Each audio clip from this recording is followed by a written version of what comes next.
soit pas aimé de tout le pays. Oui, ça fait mal.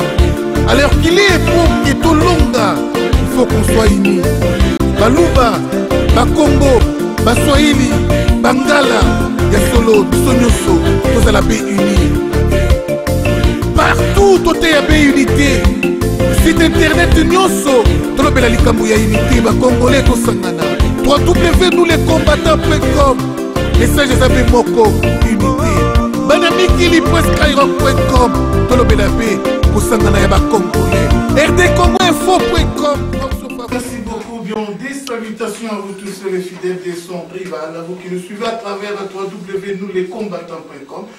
Bonjour à vous tous qui nous suivez à travers Banamikili, Hôte 243, ainsi que Congo Synthèse, vous qui nous suivez à travers de différents YouTube et ainsi que 2 DVD. Aujourd'hui à Johannesburg, précisément à Cape Town Park. Nous recevons toujours dans les codes de notre émission le député national répondant au nom de Lucien. Lucien, un ancien du parti MLC. Alors aujourd'hui, il est dans CDR, son propre parti. Alors maintenant...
qui s'appelle CDR, entendez par CDR le mouvement des démocrates rénovateurs. Donc il est quelqu'un qui n'est pas nouveau pour vous, internautes et téléspectateurs. Nous allons avoir une série de questions avec M. Jean-Lucien Boussa, ici présent. L'émission est tournée en Afrique du Sud, précisément à Johannesburg, à Kempton Park. Donc suivez cette émission avec beaucoup d'allèchement et vous allez trouver qui est réellement Jean-Lucien Boussa et quel est le plan d'action pour ce monsieur qui s'est dit déjà un vrai combattant dans l'opposition et dans la politique pour enfin, tant soit peu, sauver le Congo de ce naufrage qui continue à couler avec tous les peuples congolais à l'intérieur. Monsieur Jean Boussa, bonsoir. Bonsoir madame. Nous sommes heureux de vous recevoir dans notre émission. L'émission c'est vite chaud. Les internautes, les téléspectateurs sont là pour comprendre qui est réellement Jean-Lucien Boussa. Tout le monde sait que vous êtes président de CDR qui depuis un moment fait quand même tâche sur la crème politique. Qu'est-ce que vous êtes vous-même, M. Jean-Lucien Boussa, et qu'est-ce que le CDR exactement? Merci de l'invitation. Je pense que je serai assez bref par rapport à ma présentation. Je suis Jean-Lucien Boussa, je suis député national, 2 fois élu, n'est-ce pas? Et pour ceux qui le savent, candidat gouverneur aussi par 2 fois. Ben, je suis un ancien du MLC. Je crois qu'on a eu des contradictions avec les MLC à la suite de 3 problèmes. Le premier, c'est en rapport avec les concertations politiques nationales. À l'époque, j'étais numéro 2 du parti à l'intérieur du pays et président du groupe parlementaire. Et donc à l'époque, le 1er juillet, toute l'opposition réunie, par ma voix, n'est-ce pas, a dit non aux concertations politiques. C'est moi qui ai fait les porte-parole de l'opposition ces jours-là. Je pense que là-dessus, il y a eu des profondes contradictions avec mon ancien parti politique. Et vous avez dit à la suite que les amis sont allés en concertation politique alors que nous avons dit non aux concertations politiques, étant entendu que pour notre part, les concertations politiques étaient les moyens par lesquels M. Kabila voulait créer le mécanisme politique des modifications de la Constitution et la pérennisation de sa position au niveau au pouvoir. Donc il y a eu cette contradiction. Deuxième contradiction, je crois que c'est en rapport avec les perspectives. La vision n'était plus la même. Donc je ne voudrais pas revenir là-dessus. Parce que c'est du passé, et maintenant j'ai envie plutôt de parler du CDR. Oui, tout à fait. Je suis économiste de formation. Je fais l'économie internationale et monétaire. Donc j'ai aussi une spécialité en finances publiques. J'ai une modeste expérience dans les domaines des politiques budgétaires. Donc voilà, qui je suis marié et père de 7 enfants. Je suis donc président du courant démocrate rénovateur, c'est un parti politique qui est créé le 14 septembre, mais agréé officiellement le 17 décembre. Nous avons fait notre sortie officielle donc les 19 juillet, et je pense que pour ceux qui ont suivi les images, ils ont bien vu que c'est un parti qui régorge beaucoup de monde, de la génération qui est la nôtre, celle qui vient après nous. Mais c'est un parti politique qui est né parce que je pense qu'il y a beaucoup de défis à relever dans le pays, et je pense que vous allez poser des questions là-dessus. Bien, vous êtes, à vous suivre, vous êtes beaucoup de choses à la fois. Vous avez fait beaucoup de choses dans le pays, dans l'opposition, et je crois qu'on va revenir sur ça parce qu'aujourd'hui, on veut savoir, c'est même là la raison du clivage qui se passe maintenant dans l'opposition. Vous étiez dans le MLC, je me rappelle d'une phrase, une fois, les années passées, vous avez dit « je suis dans le MLC et j'y reste ». Et vous avez aujourd'hui claqué la porte au MLC pour aller au CDR. Depuis que vous êtes parti, vous pensez que vos visions qui ont été bafouées dans le MLC ou qui n'ont pas été respectées à la lettre dans le MLC a retrouvé sa santé avec CDR? L'action politique ou l'engagement politique n'a pour finalité que le bien-être du citoyen. Je crois que c'est ça le point de départ. Je considère que la vie politique n'est pas faite des organisations, des hommes et femmes qui se battent pour leurs intérêts personnels. C'est l'essence de mon action. Et je ne considère pas non plus que la vie politique est l'occasion de devenir millionnaire. Je pense que l'action politique doit permettre de restaurer la dignité des citoyens. L'action politique doit permettre de relever le niveau du pays. L'action politique doit permettre de pouvoir donner de la perspective à la jeunesse. Je pense que c'est ça l'intérêt de la politique. Si tel n'est pas le cas, je pense que chacun peut prendre sa liberté et agir autrement. Je ne voudrais pas souhaiter de revenir sur ce débat que nous avons fait au pays par rapport à mon ancien parti politique.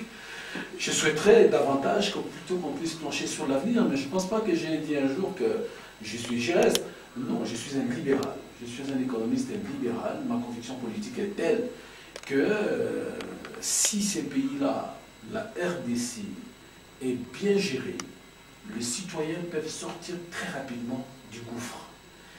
Et je pense que la démocratie est le système le moins mauvais que nous ayons choisi. Maintenant, il faut éviter d'être démocrate et de discours. Mais dans la pratique, on est véritablement à la marge de ces choix démocratiques. N'est-ce pas? Ce qui est comme contradiction entre beaucoup de politiques en République démocratique du Congo, c'est qu'on a opté pour la démocratie, mais sans démocrate. Vous avez des partis politiques qui se disent démocratiques, mais il n'y a pas de démocrates dans les partis. Et je crois que c'est le cas du pays aussi.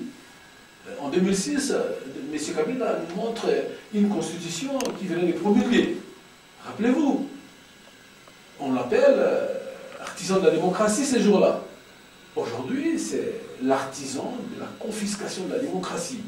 Donc vous avez des leaders politiques qui se disent être à la tête des organisations démocratiques, mais en réalité, on n'a pas de démocrates.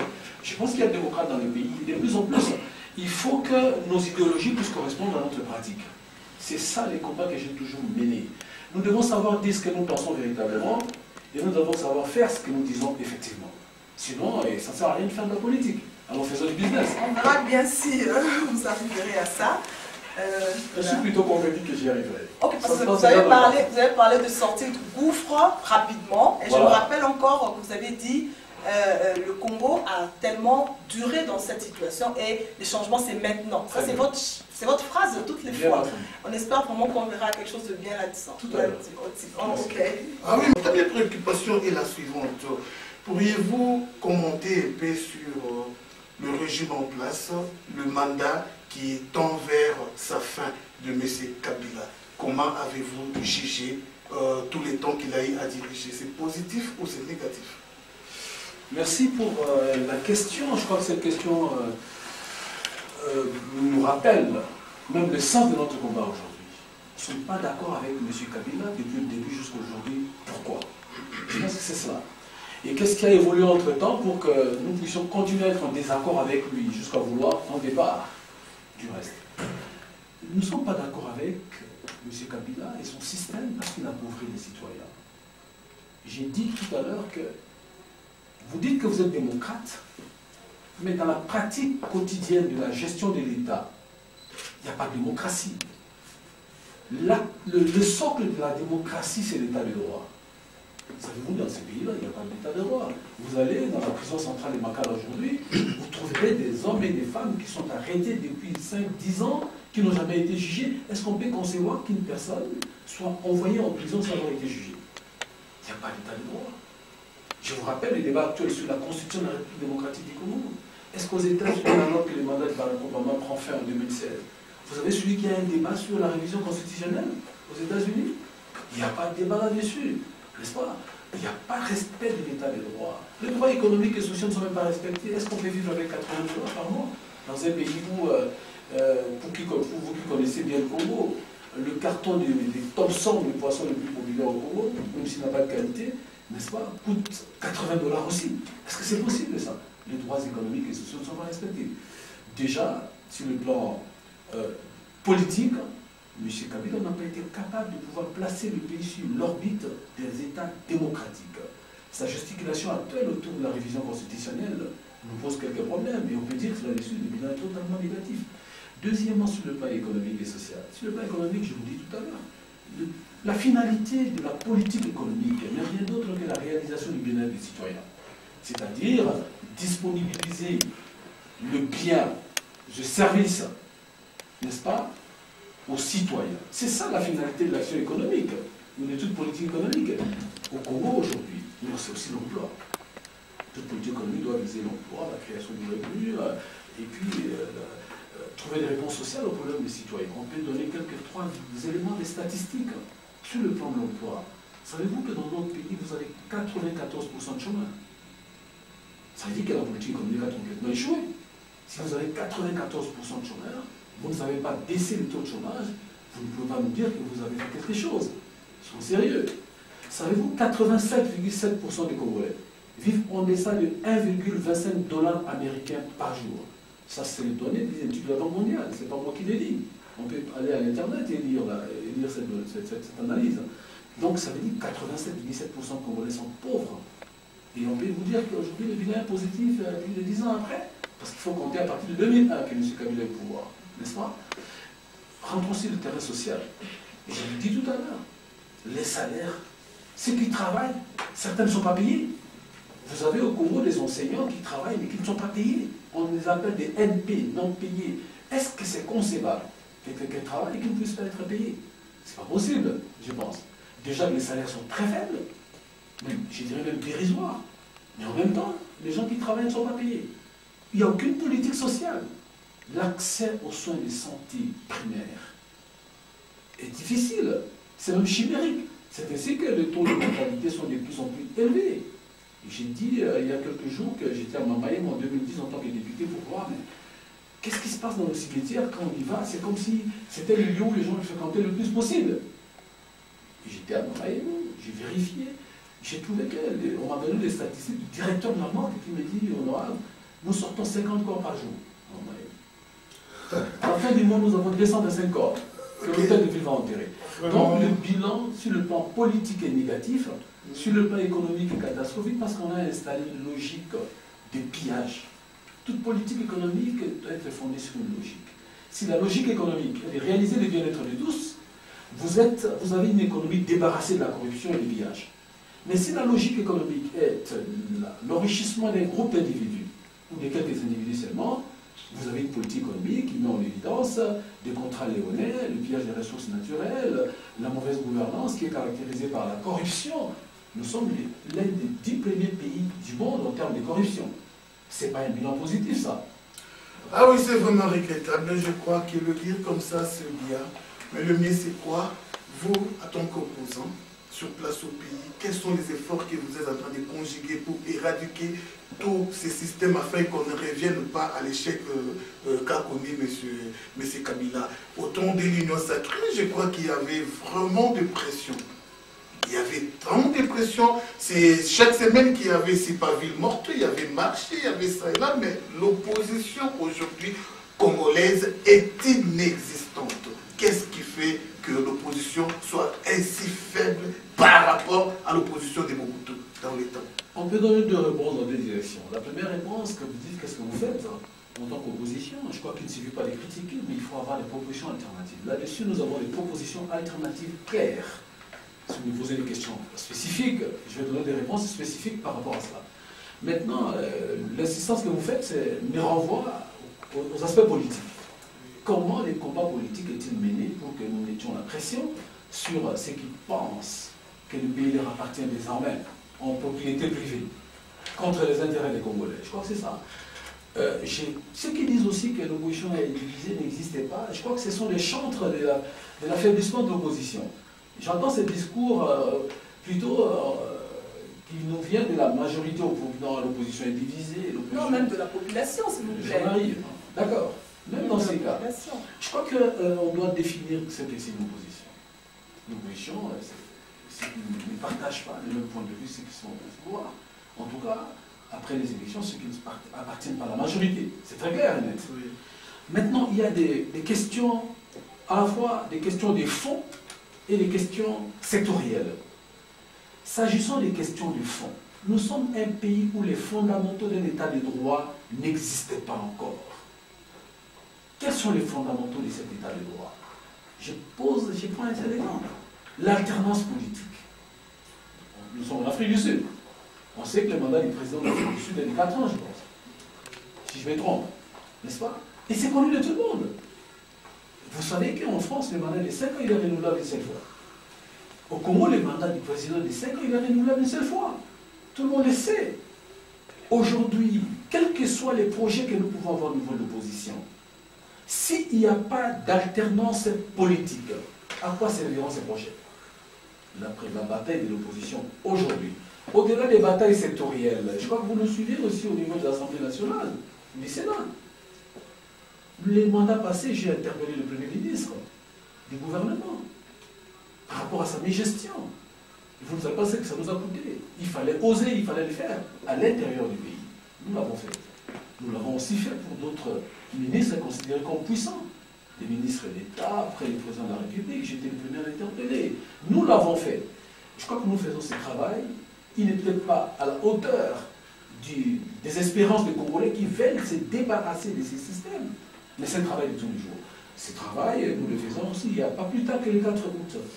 Nous nous sommes retrouvés à Njili. Vous avez suivi, je pense, pour dire non à la révision constitutionnelle. Vous avez aussi appris que l'un de nôtres a été arrêté par la suite. Il fallait oser. Je pense que nous faisons quelque chose. Mais je pense que c'est la combinaison de nos efforts qui peut nous permettre de pouvoir pousser à ce que le changement réel arrive rapidement dans les pays. Vous avez comparé avec les contextes Mobutu, l'Union sacrée, etc. Il y a des contextes politiques différents. Certes, je ne reviens pas au contexte du passé. Mais aujourd'hui, il y a une très grande évolution aussi dans notre combat. En 2011, avant 2011, on n'avait pas l'écoute de la communauté internationale.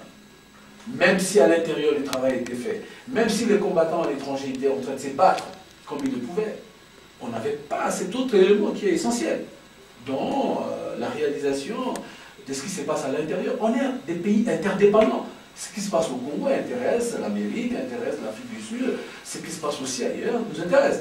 Donc c'est dans cette espèce d'interdépendance, d'abord à l'interne, l'opposition, la société civile, je dis la diaspora aujourd'hui, qui est devenue très très active dans ces domaines et dont le rôle est salué, je dois les saluer par rapport à ce qu'ils sont en train de faire, va nous permettre ensemble de pouvoir dire le changement c'est maintenant et on doit se battre pour ça.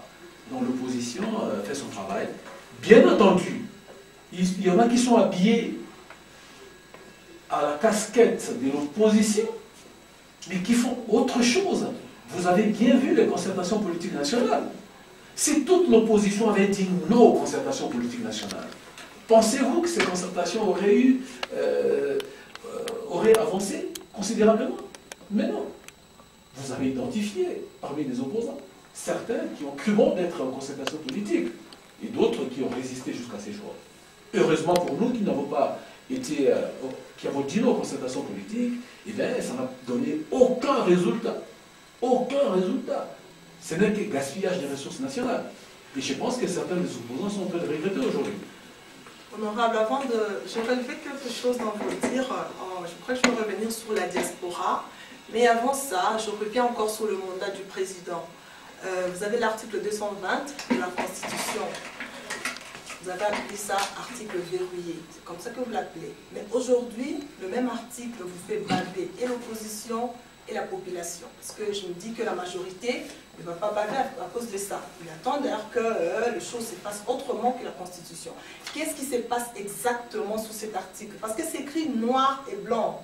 Tout le monde peut lire de la première phrase à la dernière que l'article 220 ne peut pas changer du tout. Mais qu'est-ce qui se passe exactement? Parce que là, c'est toute l'opposition qui est en train de baver, qui est en train de... Aujourd'hui, moi je pense que pour un pays de droit, comme vous l'appelez, le Congo, un pays interdépendant, un pays ainsi de suite, avec tout ce que vous connaissez, comment est-ce que la majorité, quel est le poids de la majorité sur toute cette opposition qui ne veut pas qu'on bouge un iota de l'article 220, l'article verrouillé comme vous l'avez appelé.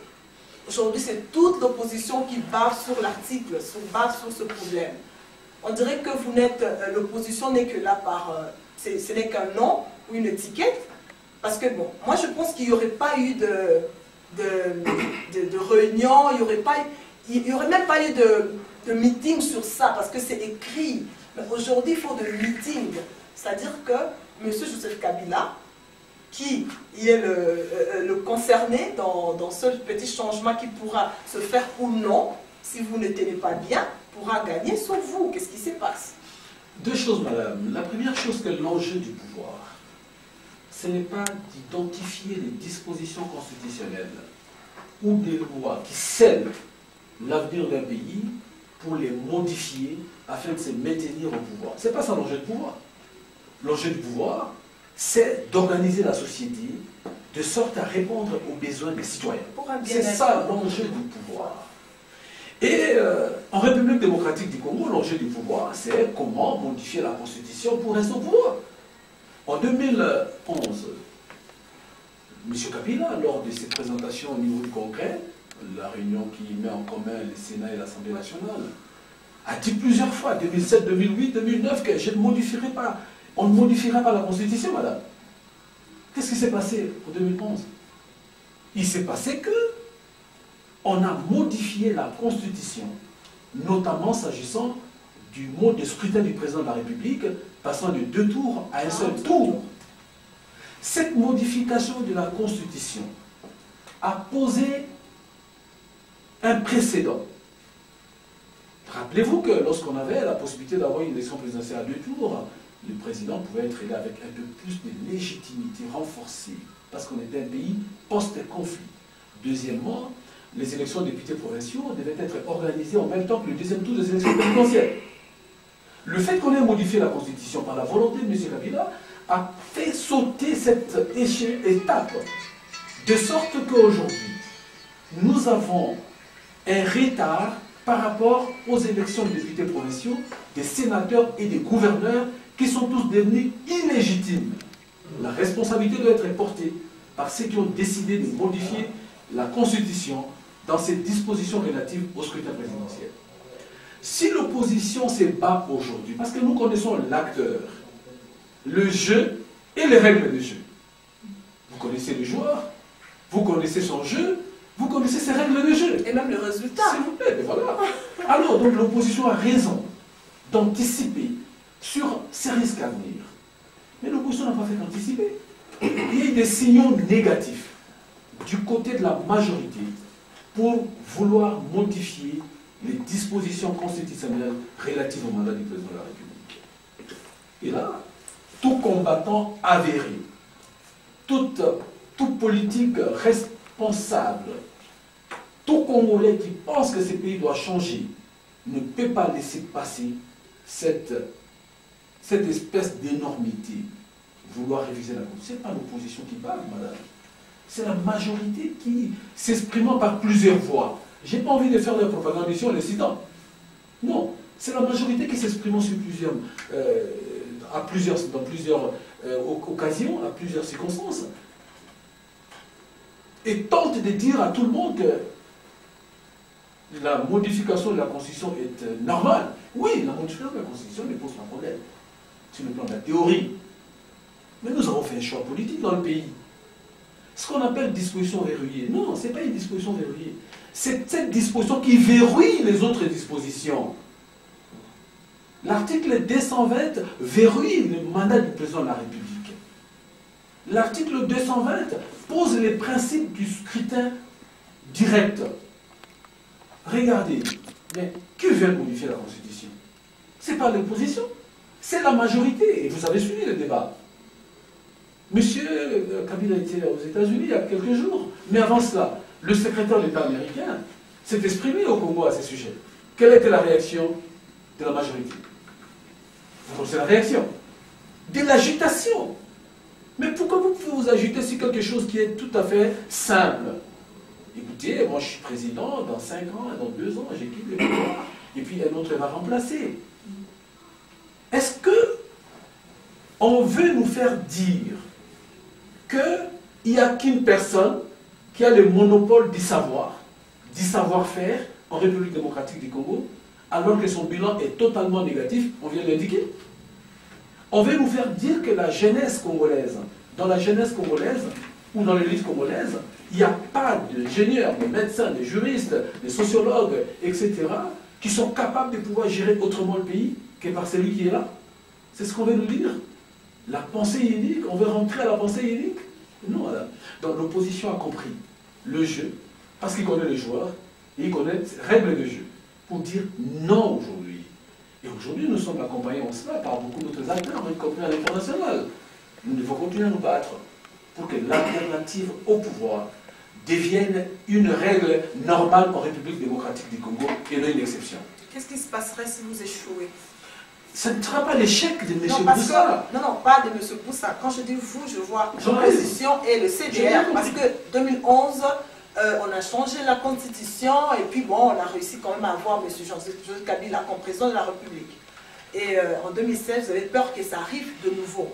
Et vous avez dit, vous connaissez le joueur, vous connaissez le jeu, vous connaissez le terrain, vous connaissez tout. C'est-à-dire que vous connaissez même les résultats à venir. Et vous avez peur pour ces résultats-là. vous avez peur pour le, je sais pas, vous avez peur pour le résultat à venir. Si jamais il arrivait que M. Joseph Kabila et la majorité, avec tout son collège, arrivaient à modifier la Constitution. Si cela arrivait. Nous refusons que cela arrive. Oui, nous refusons. Non, madame, laissez-moi répondre. Nous devons refuser que cela arrive. C'est une hypothèse qui ne doit pas être réalisée. C'est comme nous devons nous battre dès à présent. C'est comme nous sommes en train de nous battre aujourd'hui. Et nous nous battrons tous les jours. Pas seuls. Tous les Congolais, toute la jeunesse congolaise doit se mobiliser. Parce que cette perspective, passez-moi la tautologie, n'offre aucune perspective et au pays et à la jeunesse. C'est clair et net. On ne peut pas avoir des présidents à vie, on n'est pas dans un royaume, je suis désolé. Donc les combats que nous avons commencé à mener doivent se poursuivre. La pression doit se poursuivre pour que personne, et alors personne, ne puisse modifier la constitution dans ces dispositions verrouillées par l'article 220 de la Constitution, notamment s'agissant du mandat du président. Deuxième élément. Mais j'entends aussi dire que on pense que les députés provinciaux devaient être élus par les conseillers municipaux. Non, pas du tout. À qui est-ce que le peuple a donné le mandat de retirer son pouvoir d'élire directement ses représentants, tel que prévu par la Constitution? Article 297. On n'est pas d'accord avec ça, n'est-ce pas? Donc, l'heure n'est plus à une perspective en termes d'hypothèse. L'heure est au combat. Il y a la lutte acharnée contre des imposteurs et tout ce qui veulent enfermer le pays dans une logique léopoldienne, c'est-à-dire le pays est considéré comme une propriété privée d'un individu, d'un groupe d'individus, et avec une logique économique que j'ai énoncée tout à l'heure, celle de l'exploitation des richesses du pays au profit de quelques individus et au détriment de tous les citoyens. On doit mettre fin à cela. C'est le combat de la mobilisation de tous les Congolais. Ce n'est pas le combat que les opposants. Ah oui, merci monsieur Jean-Lucien Boussa. Je crois que, parlons maintenant du CDR. À quoi se diffère CDR du MNC? Proverbe dit, dis-moi qui tu comptes, je te dirai que tu es. Vous avez été à côté de Jean-Pierre Mbemba. Alors, aujourd'hui, vous avez quitté MNC.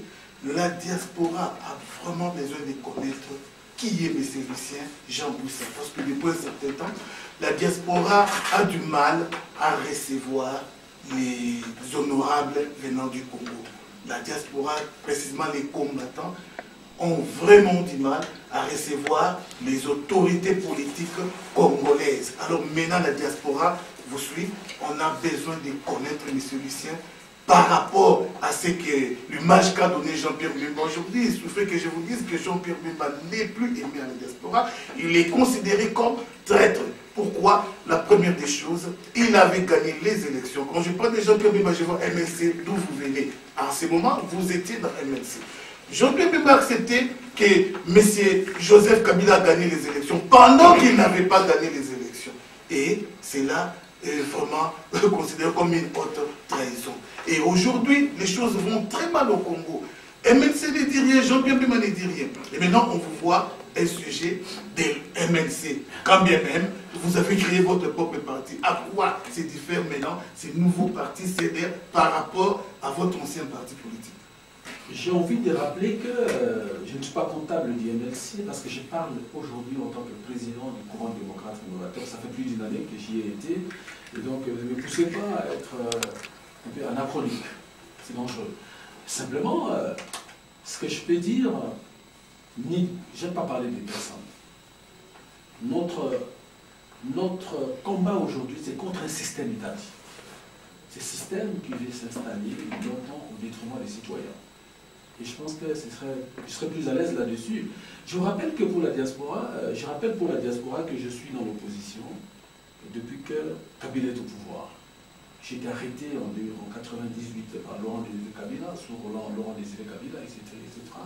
Donc c'est pas ça le problème, n'est-ce pas? Et depuis lors, nous nous sommes dit que nous ne pouvons pas accepter qu'en République démocratique du Congo, c'est mettre en place un système qui vienne pour, je vais dire, caporaliser l'ensemble des Congolais. Non, on a dit non à cela. Et depuis que j'ai fait le choix de l'opposition au système Kabila, jusqu'aujourd'hui, je suis resté constant en tant que Jean-Lucien Boussa. Maintenant, nous avons un parti politique qui s'appelle le courant démocrate rénovateur. Qu'est-ce qui va être différent? La première des choses que... J'ai dit quelque chose ici, nous voulons faire ce que... Nous disons ce que nous pensons et nous devons faire ce que nous disons. C'est très important. C'est tout ce qui pose des problèmes dans notre pays. On pense mal, ou on pense bien, on fait mal, on pense mal, on fait mal. Qu'est-ce que nous... Le choix de la démocratie, pour nous prendre quelques axes. Quand nous disons que dans ce pays-là, il faut de la démocratie, il faut de l'état de droit, ça veut dire que même au sein de partis politiques, il faut qu'on ait des partis politiques démocratiques.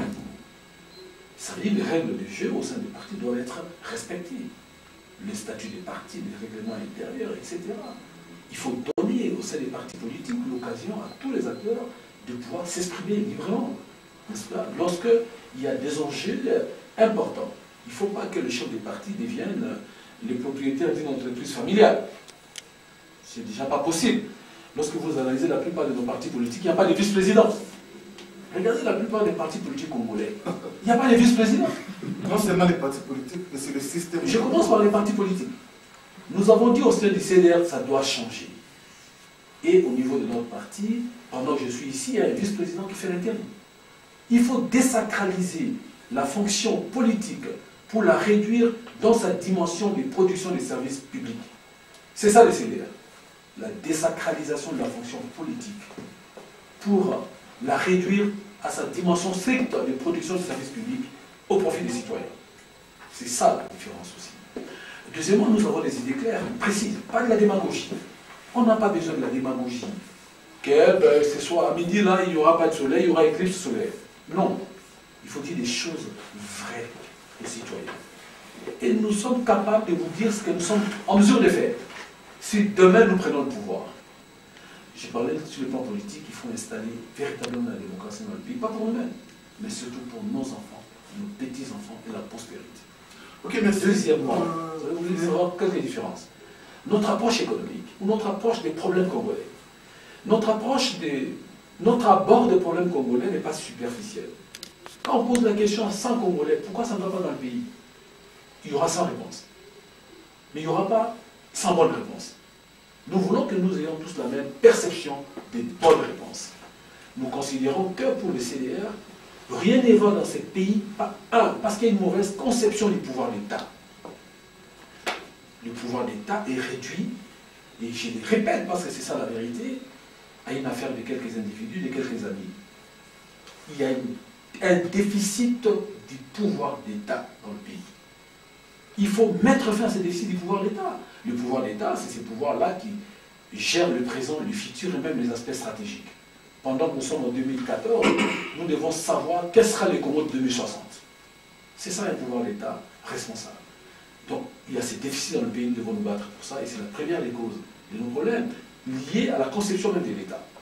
Deuxième problème dans notre pays, la qualité du leadership au sommet de l'État. Vous savez, quand vous avez un leadership des qualités au sommet de l'État, un leadership déterminé, volontariste, vous avez des réponses rapidement. On peut vous donner quelques exemples. L'exemple du Brésil nous revient souvent. Lula, quand il arrive, il trouve le Brésil dans quelles conditions? Les populations souffrent, des millions de gens ont faim. Il aborde sa gouvernance dans une approche pragmatique. Comment répondre à la question de la faim? Comment répondre à la question de salaire? Comment répondre à la question de santé publique? De manière pragmatique et déterminée. Il a laissé l'exemple. Je ne voudrais pas perdre des minutes pour donner d'autres exemples, n'est-ce pas? La qualité des institutions politiques au Congo. Et je comprends pourquoi parfois les combattants ne sont pas d'accord avec les députés. Quelle est la qualité de nos institutions politiques? La justice congolaise. C'est une justice à double vitesse. Et même une justice instrumentalisée, je suis désolé de le dire.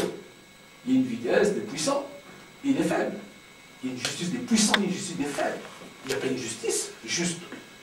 Ça, c'est une institution pourtant essentielle dans la régulation de l'État. Le Parlement, qui doit légiférer, mais surtout qui doit contrôler le gouvernement. Quel est son rôle aujourd'hui? C'est un Parlement inefficace. Je suis député, je sais de quoi je parle. C'est un Parlement complètement inefficace. Parce que le leadership est mauvais au sommet de l'État. Et c'est un leadership qui instrumentalise toutes les institutions. C'est ce qu'Abila veut qui se fait au Parlement. C'est ce qu'il veut qui se fait dans les cours des tribunaux. C'est ce qu'il veut qui se fait au niveau du gouvernement. Institution complètement anesthésiée. Donc il faut relever le défi de l'efficacité des institutions. Quatrième problème pour les pays, c'est la gouvernance. Quelle est la qualité de la gouvernance? Lorsque le pays est classé parmi les 10 premiers pays corrompus du monde. Lorsqu'on sait que ce monsieur a été, il habitait avec moi à Lemba il n'y a pas 2 mois, il est devenu ministre, il devient millionnaire. Comment il peut justifier cette progression exponentielle de sa richesse alors qu'il se sert du pouvoir? Et il n'est pas inquiété pour ça. Il n'est pas inquiété ni par le chef de l'État, ni par le chef du gouvernement, ni par les parlements, ni par la justice. C'est ça le problème du pays. Et c'est pour cette raison que nous disons, si ces questions de fond sont résolues, elles ne peuvent pas être résolues s'il n'y a pas un leadership différent de celui qui est là aujourd'hui. Ah oui, évoluons, je crois que vraiment ça fait mal. Merci, je crois. Poser une question. Oui, merci, on va y réfléchir. Ce qui fait mal aujourd'hui, on a toujours entendu, et tout le monde le sait, que le Congo va très mal, il y a corruption, il n'y a pas vraiment un état des droits, il y a ceci, cela. Mais alors qu'il est, les gens ont besoin d'amener, qu'on nous donne des remèdes. Le problème, c'est le remède, la solution. Rien ne marche, oui. Mais qu'est-ce qu'il faut que le Congo puisse changer? Oui, on va y revenir. La démocratie, le Congo, c'est un pays démocratique. La démocratie, oui. Mais la compréhension d'apprendre l'école, c'est un pouvoir du peuple, par le peuple et pour le peuple. Quand le peuple se met debout, je crois que beaucoup de choses changent. Aujourd'hui, au Congo, le peuple est vraiment, je ne sais pas, en sommeil ou comment, mais la personne qui devait réveiller ce peuple, c'est l'opposition. C'est pourquoi je salue d'ailleurs en passant le premier acte, d'ailleurs même je dirais l'unique acte que l'opposition a posé, c'est ce meeting du Sainte-Thérèse. Mais à part ça, il n'y a encore rien. Pourquoi ne pas réveiller ces étudiants que moi je connaissais dans le temps, les étudiants de l'UNIKIN, de tous ces étudiants qui sortaient dans la rue pour manifester? Pourquoi ne pas réveiller ces gens de Tchangou, de Massinandjili qui sortent dans la rue? Pourquoi ne pas réveiller tous ces gens? Et au moment où c'est le peuple qui est victime, c'est le peuple qui meurt de faim, c'est le peuple qui souffre, vous autres, vous êtes très bien. Vos femmes sont très bien, peut-être que vos enfants étudient à l'étranger, dans de bonnes conditions. Mais ce petit peuple-là, il faut les stimuler à pouvoir changer le régime. C'est ça le problème, c'est là où les bas blessent. Cher ami, l'opposition propose des remèdes. Nous ne sommes pas une opposition type marxiste et léniniste. Non, nous sommes une opposition, je crois que nous pouvons le dire. Et il y a aussi quelque chose qui se passe au Congo, parce que bon, les Congolais ne valorisent pas très bien les Congolais. Non, je crois que l'opposition fait son travail. Mais l'opposition ne peut pas sortir pour aller dans la maison de chacun pour dire « Monsieur, vous mangez très mal ». Quand nous disons que les fonctionnaires à $80 par mois, et qu'en même temps les prix entre 2006 pour les prendre cette date-là. Vous les dites où? Parce que la majorité des chaînes de télé appartiennent au pouvoir. Mais s'il vous plaît, mais qu'est-ce qu'on peut le dire? Vous avez 17 millions d'habitants. Vous connaissez la dimension de votre pays, il a une dimension continentale. Vous connaissez les niveaux des infrastructures de ces pays. Vous connaissez le niveau de l'évolution technologique du pays, n'est-ce pas? L'opposition s'exprime. Ça, c'est clair. Maintenant, est-ce que c'est déjà le niveau suffisant ou il faut encore renforcer le travail de l'opposition? Je crois que c'est là le débat. Mais l'opposition ne sera pas forte si le peuple n'est pas mobilisé. Mais le peuple est mobilisé lorsqu'il se rend compte que l'action du gouvernement ne lui permet pas de satisfaire mes besoins. C'est fonctionnaire qui a $80. Qu'est-ce qu'il attend pour dire non à cela? N'est-ce pas? C'est monsieur, dame qui se réveille le matin, le prix du pain était de $1, excusez-moi qu'on parle en dollars pour nous faire comprendre facilement. Il est passé de 1 à $2. Qu'est-ce qu'il fait? Il faut effectivement des actions d'éducation politique et civique qui permettent à notre citoyen, ou à nos citoyens, pardon, de s'approprier et d'intérioriser le combat. Le travail est fait, mais il ne doit pas l'être simplement par les opposants. Il est par les médias, il est par la société civile, il est par tout le monde. C'est un travail d'ensemble qui permet de mobiliser les énergies pour que le changement s'opère dans le pays. Ce n'est pas un travail d'un seul individu, je suis désolé. Maintenant, vous dites, oui, tout le monde connaît les problèmes du Congo, mais quels sont les remèdes? Et je posais des remèdes ici. Il faut une alternance politique. Et ça, c'est constitutionnel. Le combat que nous menons tous, vous et nous. Mais l'alternance, ça ne suffit pas. Il faut une alternance qui produise une alternative de qualité. Le combat que les CDR est en train de mener, c'est celui de proposer aux Congolais une alternative crédible, une alternative de qualité, composée des hommes et des femmes capables de donner la bonne impulsion et de pouvoir que l'impulsion puisse se décliner positivement pour les Congolais. Maintenant, si vous posez la question, mais le président Jean-Michel Boussa, comment pensez-vous qu'on puisse résoudre le problème de la faim? Je suis en mesure de vous répondre. Comment pensez-vous résoudre le problème du chômage? Je suis en mesure de vous répondre. Au nom de nos partis politiques, comment pensez-vous résoudre les problèmes en rapport avec la santé publique et l'éducation nationale? Nous sommes en mesure de les dire, parce que nous avons un projet cohérent, nous savons les défendre, nous sommes capables de les chiffrer. C'est clair. Mais la seule réponse qui nous reste aujourd'hui dans le pays, et pour laquelle, à l'intérieur comme à l'extérieur, nous devons nous mobiliser, c'est le changement de leadership au sommet de l'État. Et le 2016 doit être la date fatidique où nous sommes assurés qu'il y aura une alternance qui va produire l'alternative des qualités. Monsieur Jean-Lucien, je vais revenir sur les qualités. Vous avez parlé de qualité, de changement leadership, qualité, changement du système, et tout ça. C'est bien bon. Et vous savez ce que c'est le peuple congolais. Vous savez ce que c'est. Aujourd'hui, nous avons suivi sur Internet, sur le support CD, DVD. Vous avez vraiment harangué la foule partout d'être passé. On a eu plein de gens. Bon, on a été quand même surpris de voir encore les mêmes personnes, une ou deux têtes qui étaient avec X, qui traversent avec M. Jean-Lucien Boussa, et le lendemain avec un autre politicien. Aujourd'hui, vous aspirez à la présidence, c'est sûr, ça se dit, parce que maintenant l'image sur Internet qui est en train d'évoluer, vous aspirez à la présidence. La qualité de la population. Vous ne pensez pas qu'il y a un problème d'abord dans la population. Aujourd'hui, vous allez mettre peut-être la charrue devant le bœuf en disant on va changer ceci, on va changer cela au niveau du gouvernement, au niveau de gouvernants et ainsi de suite. Mais si la population n'a pas encore compris les enjeux pour un bon avenir, si la population n'a pas encore compris qui peut nous emmener à avoir un bien-être demain? Mais vous êtes en train de faire un cercle vicieux. Pourquoi? Je dis ça parce que nous avons l'impression que nous, Congolais, nous n'avons pas encore compris qui est-ce qu'on veut et qu'est-ce qu'on veut. Parce qu'aujourd'hui, vous dites, un pain qui était à 1 $ à 9 h, il est à 2 $ à 15 h, le Congolais va acheter, puis il va crier et tout, il rentre chez lui, et demain, il va continuer à acheter. Il peut faire une gifle à un Libanais ou tous ces gens qui font du pain, mais il va continuer à acheter le pain. Vous allez dire, les gens doivent comprendre qu'on doit changer le sommet de l'État parce qu'il est négatif, parce qu'il n'a pas bien travaillé, parce qu'il y a ça et ça. C'est bien bon. Mais ce même Congolais qui va demain à l'élection, s'il arrivait que ça se passe comme on le veut, comme le dit la Constitution, dans les urnes, le Congolais que nous sommes n'avons pas encore compris qui voter, quoi voter, comment voter. Ne pensez pas, vous, qu'il y aura un cercle vicieux qui se fera encore en 2016? Nous avons vu des gens, quelqu'un qui va voter, qui dit, excusez-moi, on a voté Nani. Et il se demande, il se pose cette question-là en présence, dans les urnes, en face de son bulletin. Qu'est-ce que vous allez dire à ce peuple-là?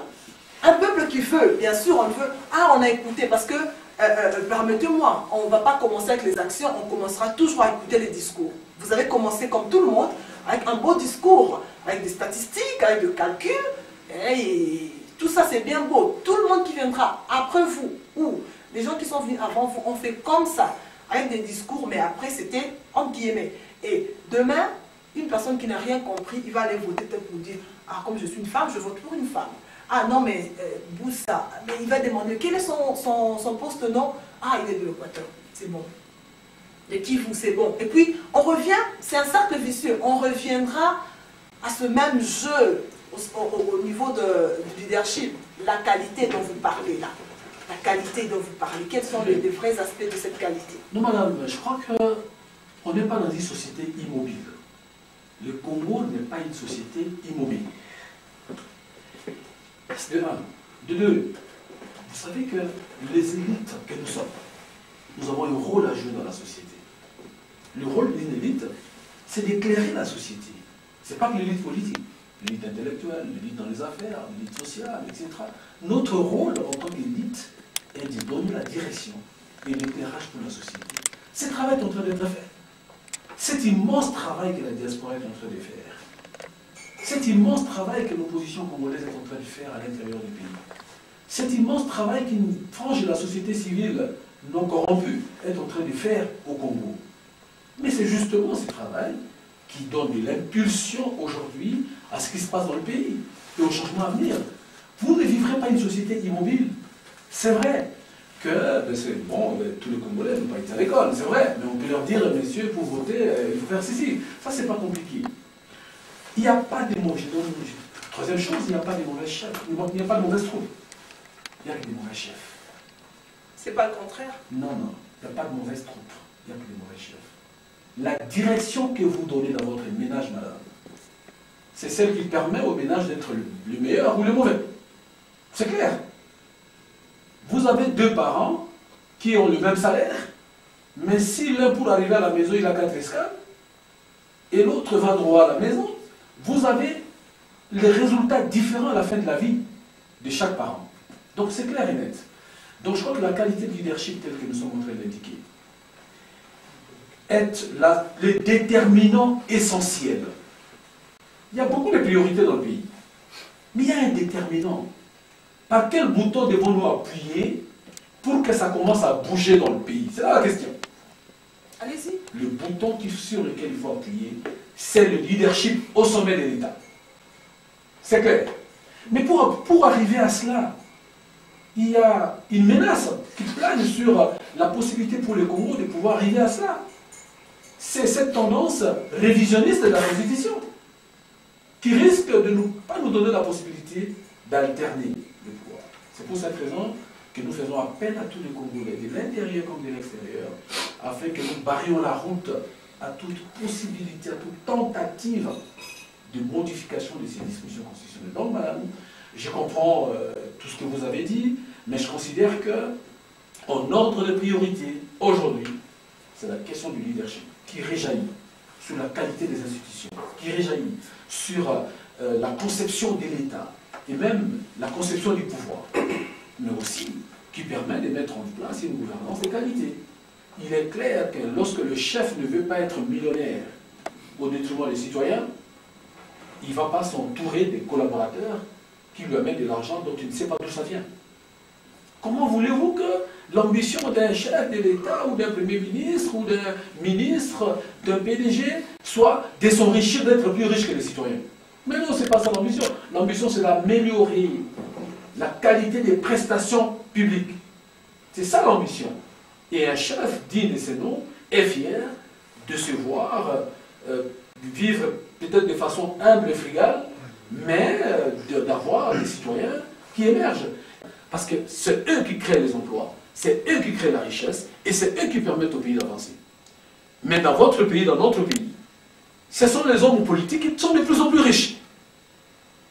Mais d'où tirez-vous ces richesses? Vous êtes député? De la mauvaise gouvernance. Vous êtes député, vous avez un grand salaire. C'est pas ça la richesse. Madame, moi je suis de ceux qui considèrent. Ouais. Moi je suis de ceux qui considèrent qu'il faut que les gens aient de plus en plus de bons salaires. Non, mais on a l'impression S'il vous que plaît. les honorables travaillent plus que Mais tous j'en les arrive. autres fonctionnaires de l'État. J'en arrive, s'il vous plaît. Vous savez, il y a un débat détourné au Congo. Entre un chef d'État qui a un budget de 250 millions de dollars l'an, ce qui équivaut au budget de l'État congolais lorsque nous étions au niveau le plus faible de notre économie, c'est-à-dire 1993-1994, le budget du Congo oscille entre 300 millions et 400 millions de dollars.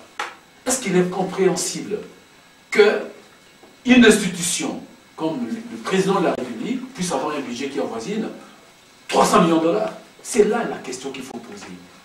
Comment faire pour qu'on puisse avoir un chef d'État qui considère qu'il faut une meilleure redistribution des ressources nationales? Que les députés touchent 6 250 dollars, moi je comprendrais tout à fait. Mais pourvu que les derniers ne puissent pas avoir 80 dollars, qui est responsable de la politique salariale dans le pays? Là aussi la presse, vous devez savoir, qui est responsable? La politique salariale d'un pays est définie par un gouvernement de la République. Vous savez ce que touche un ministre? Sinon, pourquoi les ministres quittent l'Assemblée nationale? Les députés, les anciens députés ministres, les anciens députés devenus ministres, s'ils n'étaient pas autant mieux payés que les députés, choisiraient-ils de devenir ministres? Je crois qu'il faut taper plutôt là où se pose le vrai problème. La politique salariale du pays. Quelle est cette politique salariale? Le chef de l'État congolais, en tant que numéro 1 du pays, le Premier ministre de son gouvernement, comment conçoivent-ils la politique salariale dans le pays lorsqu'il y a un fossé en termes de redistribution des ressources. Je vous donne le budget de la présidence. Je vous donne le budget de la primature qui a oscillé autour de 15 à 20 milliards de dollars, à 20 millions de dollars. Jamais avant Mozito, excusez-moi de citer son nom, avant le premier ministre qui a précédé Matata, la primature n'avait un budget qui a dépassé 10 millions de dollars. Aujourd'hui, vous avez à ce niveau des budgets qui dépassent, depuis l'ancien premier ministre, des budgets qui dépassent des chiffres qu'on ne peut pas décrire. Voilà les débats. La meilleure redistribution des ressources nationales. Okay. Aujourd'hui, M. Jean-Lucien Boussa, vous voulez vraiment changer le Congo. Vous avez des idées, c'est bien beau. Et votre discours, il est bien.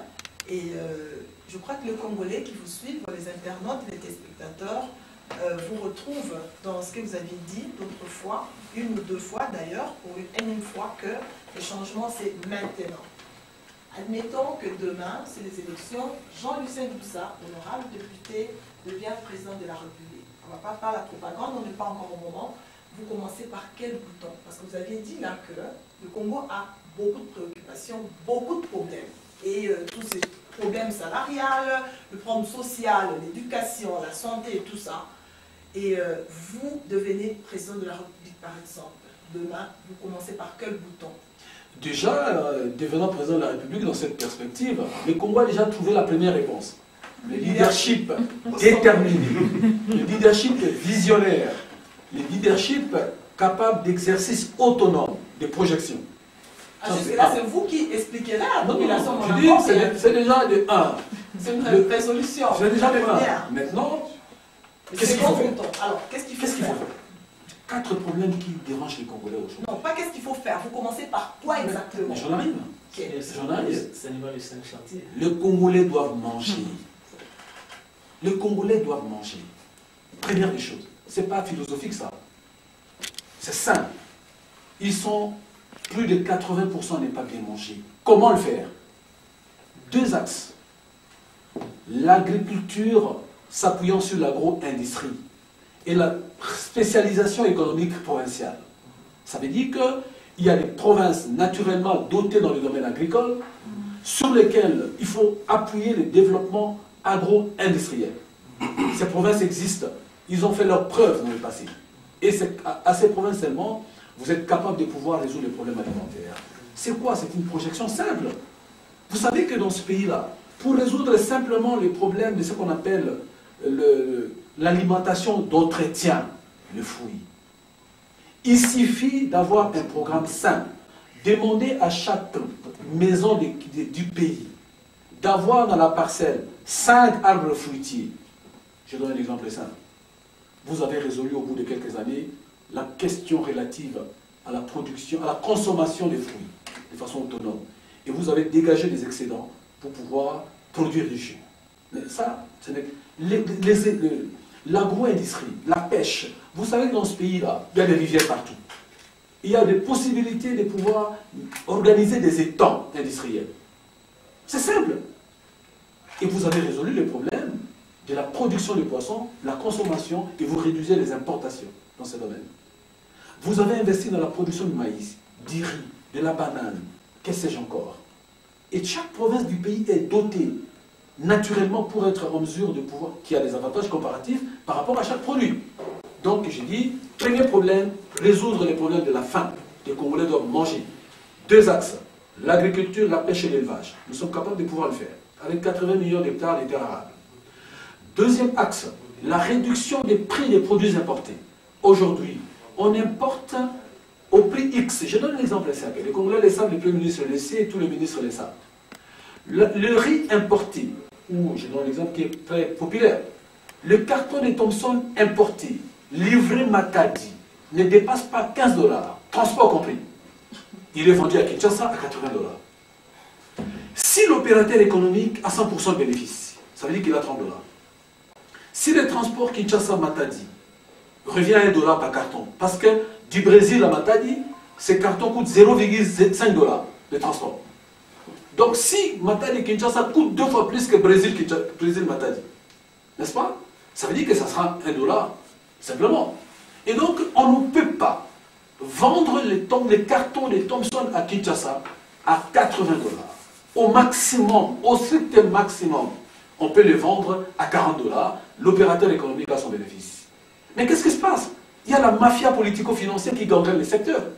Il faut mettre fin à cette mafia-là et vous avez réduit rapidement le prix de ces biens de consommation de masse. C'est les riz, c'est les laits, c'est les poissons, c'est la viande, etc., etc.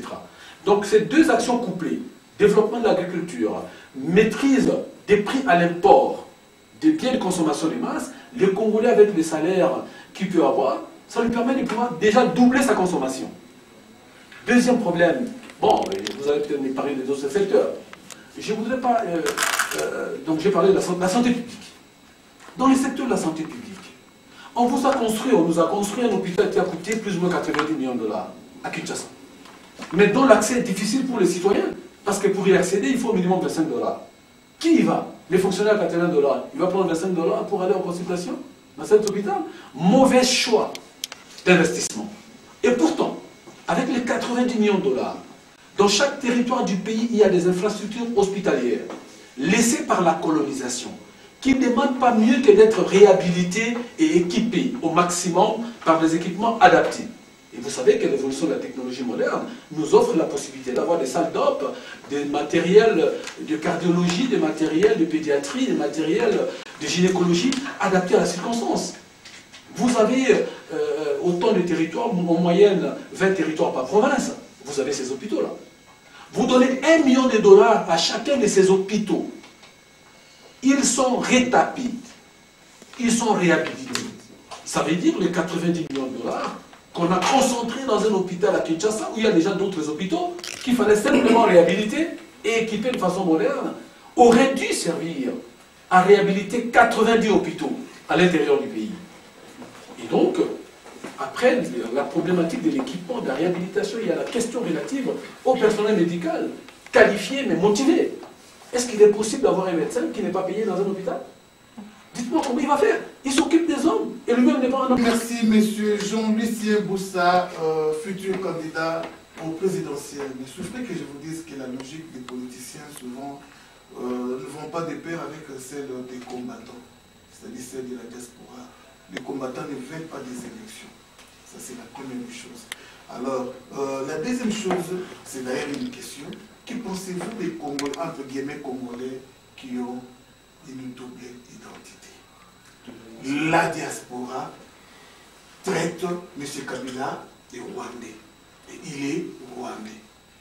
M. Kamere, sa nationalité est douteuse. Il est aussi traité d'être un sujet rwandais. Alors, maintenant, que pensez-vous? Aller aux élections avec des gens qui ont des nationalités douteuses?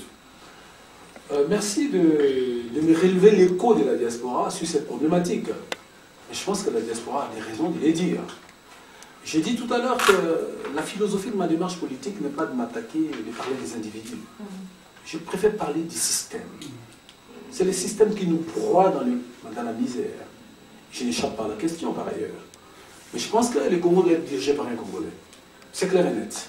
Les Congolais seront identifiés, qui sont les Congolais aptes à pouvoir prendre la tête de l'État ou la tête des institutions pour permettre un meilleur fonctionnement des systèmes dans l'intérêt des Congolais.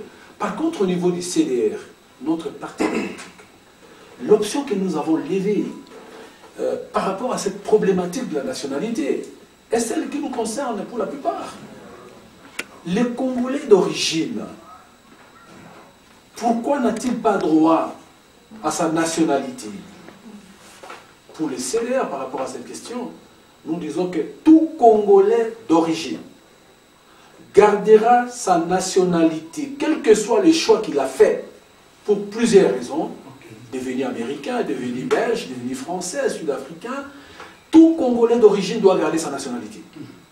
Parce que, non seulement que ils se sentent Congolais dans les reins, mais aussi, ils apportent beaucoup pour que le Congo bouge, à la fois sur le plan politique, sur le plan économique, sur le plan social. Et d'ailleurs, il est bon que les Congolais qui deviennent américains, qui deviennent belges, qui deviennent sud-africains, se sentent Congolais parce que c'est une richesse de plus pour le pays. Je ne comprends pas ceux qui considèrent que la nationalité une et exclusive doit être l'affaire des Congolais. Non. Au niveau du CDR, nous nous battrons pour cela. Nous avons déjà commencé le débat là-dessus, au niveau du Parlement. Je ne cite pas les personnes avec lesquelles on a débattu sur ces sujets, notamment au niveau de la hiérarchie du Parlement, pour dire qu'il faut libérer le Congolais de cette question administrative de la nationalité. C'est une question administrative. En ce qui concerne les Congolais d'origine. Et donc voilà, si bon, je vais répondre à cette question, c'est par rapport à cela. Pour le reste, tel est Congolais, tel n'est pas Congolais. Je crois qu'il y a une administration dans le pays, n'est-ce pas, pour permettre de savoir quel est le dossier des uns et des autres. Parce que demain, si je suis candidat président, on dira non, Jean-Lucien, il est centrafricain. Mais nous commençons par vous. En ce qui me concerne, oui. Vous avez donné votre projet en de ce société. qui me concerne, Vous venez d'entendre votre projet de société. mon père, ma mère, mon grand-père, ma grand-mère, de deux côtés, mon arrière-grand-père, mon arrière-grand-père, de deux côtés. Les noms, les noms. Non, je peux les citer. Oui, je peux les citer, hein, même jusqu'à la 4e génération. Arrière-arrière-grand-père, Massangando. C'est lui qui vient après Louis Boussobou. Grand-père, Moulé. Père, Boussa. Jean-Lucien Boussa. Ah oui, chers téléspectateurs, nous sommes arrivés à la fin de notre tronche. Je crois que peut-être on peut avoir deux petites questions.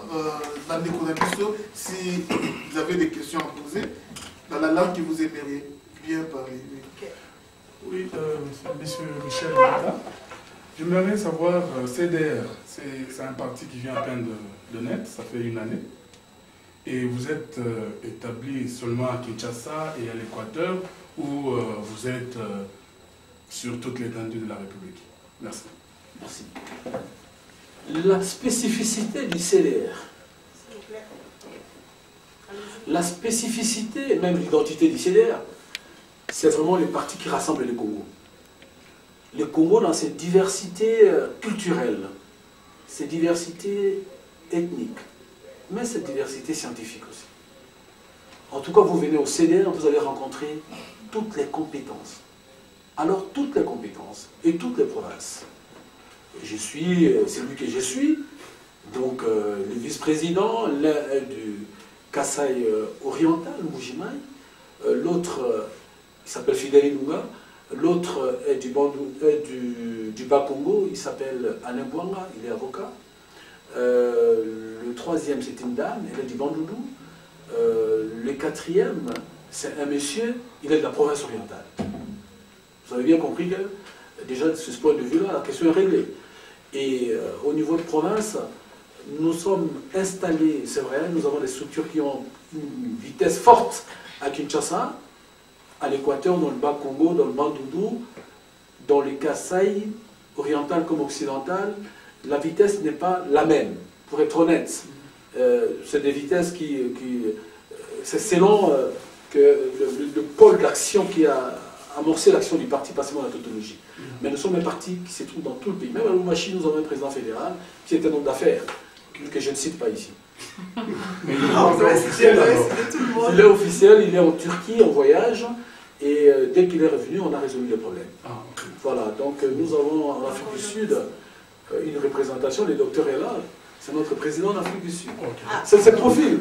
Docteur, je crois que vous devez avoir la parole. C'est ce profil. Juste un mot, vous êtes... C'est ce profil, en termes générationnels, en termes élitistes, en termes de qualité, qui se trouve au niveau du CDR. C'est ce profil-là et partout dans toutes les provinces. Ça nous permet d'améliorer la qualité du débat public. Mais ça nous permet aussi d'être le vrai catalyseur de l'aspiration du peuple.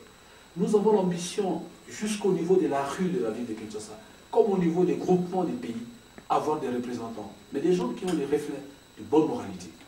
Parce qu'il faut que ça change dans le pays. Pour que ça change dans le pays, il faut que les acteurs soient des acteurs du renouveau. Au temps de Mobutu, il y avait beaucoup d'intellectuels. Par contre, les pays... Ça dépend. Ça dépend de la manière dont on fait l'analyse. N'est-ce pas? Parce que je peux vous démontrer aussi qu'en ces temps-là, il y avait beaucoup de responsables qui ont gravi les marches, sans forcément respecter toutes les marches. N'est-ce pas? Comme c'est le cas sous Kabila. Vous avez des gens qui ont des promotions qui ne reflètent pas les réalités en termes de valeurs intrinsèques. Je pense que ça pose aussi un problème dans la gestion du pays. Nous sommes un parti qui se veut moderne et un parti qui se veut du futur. Nous investissons aujourd'hui. Les conditions pour arriver au parti. Simple, être congolais. Tout simplement. Docteur Arnaud, vous voulez dire quelque chose? Ah non, si vous avez une question, je vais répondre. Oui, nous voulons que vous nous dites qu'est-ce que vous pensez de ce mouvement, de ce courant. Un courant démocratique de renouveau. Il y a 3 grands concepts là-dedans. Courant, démocratique, renouveau. C'est lourd. Je peux introduire pour un autre. Ok. Et puis il va relayer. Non, c'est vrai, c'est 3 concepts bien choisis. Le courant. Pourquoi nous avons dit courant? C'est, comme vous le savez, un mouvement de pensée composé d'un groupe d'individus qui veulent que les choses se passent à contre-courant. Voilà. Deuxièmement, démocratique. Nous ne voulons pas des partis qui se disent démocratiques sans démocrates. Nous voulons vraiment qu'il y ait une cohérence, une adéquation parfaite entre la démocratie que nous sommes en train de prêcher et la pratique de la démocratie à l'interne, pour que lorsque nous sommes au pouvoir, que nous puissions projeter ce que nous faisons à l'interne aussi dans le pays. Et c'est ça le problème. Troisièmement, rénovateur. Nous voulons gérer autrement. Je vous ai dit déjà que dans la plupart des partis au Congo, il n'y a pas de vice-président. Moi, je suis là, il y a l'intérimaire qui fonctionne. Et il a toute la possibilité de décider. Des alliances s'effacent au Congo. Oui. Et je vais plutôt passer la parole au docteur. Non, on va y revenir. Okay. Il y a des alliances. Il y a Martin Fayoulou qui a fait alliance avec je ne sais qui. Toutes ces alliances, vous faites partie de quelle alliance? Vous nous avez vu à Ndjili. Vous nous avez vu à Ndjili pour dire non à la révision constitutionnelle. Nous considérons que les alliances ne doivent pas se faire de façon superficielle, pour rien. Non, ça ne sert à rien de se mettre ensemble pour rien. Il faut se mettre ensemble parce qu'il y a un objectif clair. Et vous avez la capacité de vous mouvoir pour réaliser l'objectif. Maintenant, nous avons un objectif pour l'ensemble des Congolais. Dire à M. Kabila que 2016, c'est un autre président au Congo. Merci beaucoup. Et par rapport à cela, nous sommes avec... Je vois que les combattants et toute la diaspora sont en train d'acclamer des concerts avec moi. Oui, justement à propos de CDR. Oui, donc merci pour la parole. Comme le président l'a dit, en 2016, moi je ne dirais pas un autre président, mais c'est Jean-Lucien Boussa le président. Je dois être précis. En fait, quand vous suivez ce qu'il explique, son projet de société, vous trouvez que c'est ce que les Congolais veulent avoir maintenant. C'est ce que tout peuple veut aujourd'hui. Comme il l'a dit, le député touche 6 250, le médecin touche $80. Donc vous trouvez qu'il y a quelque chose qui ne va pas. Je ne veux pas que les députés touchent $80. Non, mais je veux que le médecin soit relevé. S'il peut atteindre 6 000 aussi, c'est une bonne chose. Je vais vous poser une petite question. Okay. En Afrique, précisément au Congo, les ces 3 couches des gens, d'où vient le pouvoir pour accéder à la présidence du Congo? Le pouvoir vient du peuple congolais? Le pouvoir vient-il des Occidentaux ou le pouvoir vient de Dieu? Est-ce qu'il a déjà saisi toutes ces couches? Parce que le peuple haï, si vous me dites le peuple aujourd'hui, mais c'est un Tshisekedi, c'est tout le monde qui le sait, même les mouches du Congo, les sages, que c'est lui notre président, il a été élu. Alors, les Occidentaux, ce sont eux qui ont imposé M. Kabila ou c'est Dieu qui l'a imposé? D'où vient ce pouvoir? Non, notre lutte est là. Il faut que le peuple décide de son chef. C'est le peuple congolais qui doit mettre son chef. Il avait décidé à propos de Tshisekedi. C'est le peuple congolais qui avait décidé. Non, donc il y a des failles quelque part que nous voulons corriger. Nous voulons maintenant corriger ces failles-là pour que le peuple soit responsable de celui qui l'a élu. Si tu votes pour moi, tu veux que je sois un dirigeant pour toi. Donc que le peuple soit responsable de ces gens qui votent. C'est ça la lutte du CDR. Oui, merci beaucoup. Je crois que nous sommes arrivés à la fin de notre tranche vraiment. Une autre question? Il y avait une autre question. Moi, ce n'est pas vraiment une question, mais c'est plutôt... Présentez-vous d'abord, s'il vous plaît. Okay, je m'appelle Patrick Mbo. Ma préoccupation est celle-ci. Parce que je vois chaque fois qu'il y a un nouveau parti politique qui se crée, il y a le président qui fait une tournée dans la diaspora pour essayer de faire connaître le parti et d'essayer d'avoir des adhérents et d'installer des comités. Mais pourtant, nous savons que ceux de la diaspora ne votent pas.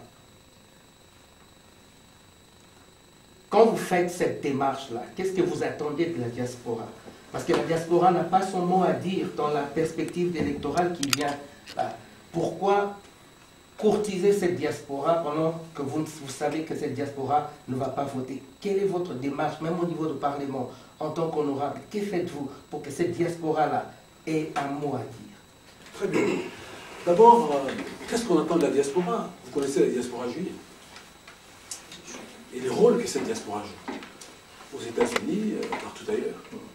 Je pense qu'il est démontré que la diaspora joue un rôle éminemment politique et très important dans la réalisation des objectifs nationaux. Il ne faut pas être indifférent face à cette réalité. C'est une réalité qui est là, c'est même une évidence. La diaspora congolaise fait un travail extraordinaire. Je ne le dis pas parce que je suis ici. Je le dis parce que je vois les incidences de ce travail dans le pays. Et il faut tenir compte de cette évidence. Donc, quiconque veut diriger le pays doit savoir ce que pense la diaspora, doit savoir ce que veut la diaspora. Et donc, et puis, nous avons une diaspora très élitiste. Il faut le savoir aussi. Et lorsqu'on a une diaspora élitiste, il faut compter avec. Deuxièmement, j'ai l'exemple de la diaspora juive, il y a la diaspora sénégalaise, il y a la diaspora malienne. Vous allez au Mali, ils ont construit des villages et des villes parce qu'ils ont été au Congo, tout simplement. N'est-ce pas? Donc il y a un rôle politique important, il y a un rôle économique important. Vous savez que la stabilité macroéconomique dont on parle au Congo est aussi le fait des apports de la diaspora. C'est aussi le fait de la diaspora. Chaque jour, la diaspora envoie de l'argent, des dollars, des euros, etc. au Congo. Qu'est-ce que les citoyens font avec cet argent? Ils vont sur le marché d'échange pour demander des francs congolais. Et ce marché est pourvu en dollars, en volume de dollars émanant de la diaspora. Ce qui a réduit la pression sur la Banque centrale par rapport à son intervention sur le marché d'échange et stabiliser la monnaie. C'est un rôle important. Des stabilités macroéconomiques. La diaspora, les jours que la diaspora ferme les robinets, la monnaie congolaise va flotter pendant quelques temps. C'est aussi un apport peut-être que vous savez, et mieux que moi. Troisième élément, c'est l'aspect social. La diaspora intervient dans chaque famille pour résoudre les problèmes sociaux face au déficit de l'État. Et donc, les politiques doivent être attentifs à ces apports multiformes de la diaspora et à ces acteurs qui aujourd'hui sont organisés. Avant, la diaspora n'était pas forcément organisée. Aujourd'hui, elle est très organisée et elle a un poids politique majeur. Il faut compter avec. Maintenant, en tant que parlementaire, qu'est-ce que nous faisons par rapport? J'ai toujours défendu le principe de la double nationalité pour les Congolais.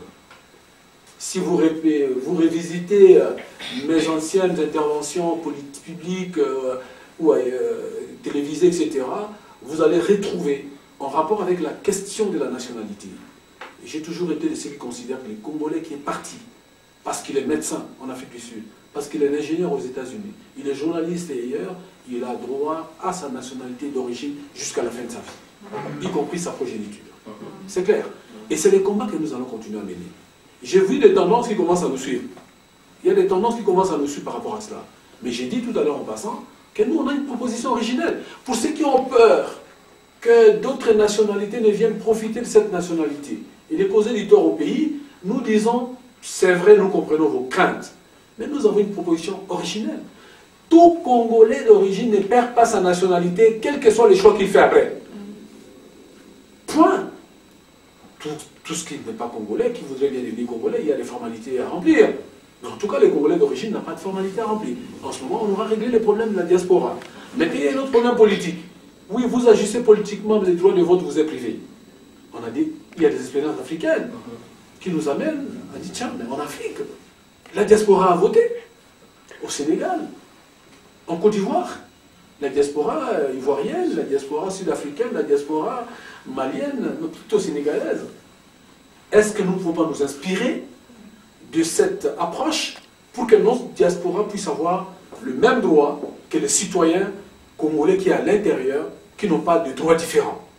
Donc c'est ça notre perspective et c'est le combat que nous allons mener, que nous avons déjà commencé à mener, que nous continuons à mener, mais avec des propositions concrètes.